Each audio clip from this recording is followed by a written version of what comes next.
The whispering shoes. She had everything. Marble floors, imported perfume, a closet so big it echoed. Her shoes were lined like trophies, each pair more expensive than the last. Red soles, gold buckles, heels that whispered power when they hit the floor. Meera was successful, and she liked people to know it. On the street, she'd glanced at beggars with tight lips. In her office, she rolled her eyes when someone came in late. At dinner parties, she'd joke, "People make too many excuses, just work harder," until the morning she woke up, and her feet weren't her own. Gone were her silk sheets. She was lying on a bench. Gone were her silk pajamas. She wore a faded sole rough against her skin. And on her feet, shoes, but not hers. Worn out, mismatched, one lace torn. Soles thinned from years of walking. They didn't fit physically or emotionally. She panicked, tried to take them off. They wouldn't budge. She had limped to a vendor and begged for water. He looked at her with pity. No money, no bottle. She reached into the torn departer tied around her waist. Nothing.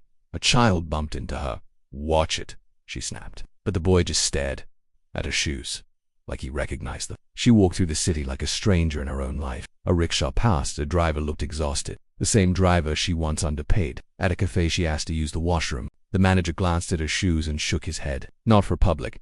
People didn't see Meera anymore. They saw the shoes, the broken steps, the dirt, the story. By afternoon, her feet ached. Blisters formed. She hadn't noticed how every crack in the sidewalk felt like it reached her bones. She sat near a temple wall and watched a woman feeding stray dogs. The woman looked at her and smiled.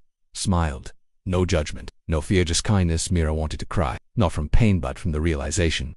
She had walked by this same wall for years. But today, she finally saw it. Not as background, but as someone's home. As the sun dipped low, she wandered toward her building. The guard blocked her. "This place isn't for people like you." She looked down. Shoes, of course. She didn't argue. She sat across the street and watched herself walk into the building. There she was. Perfect makeup. Perfect posture. Wearing the shoes she always wore. It was her.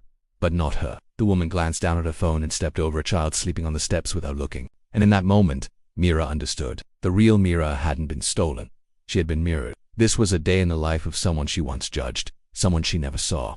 And the shoes. They weren't cursed, they were teachers. When night came, she closed her eyes on the same bench she'd woken on. And when she woke again, her silk sheets had returned. Her closet was still full. Her heels still sparkled. But in the corner were those old shoes, still worn, still torn, still whispering. And this time, she didn't turn away. Meera walked in someone else's pain before judging their path.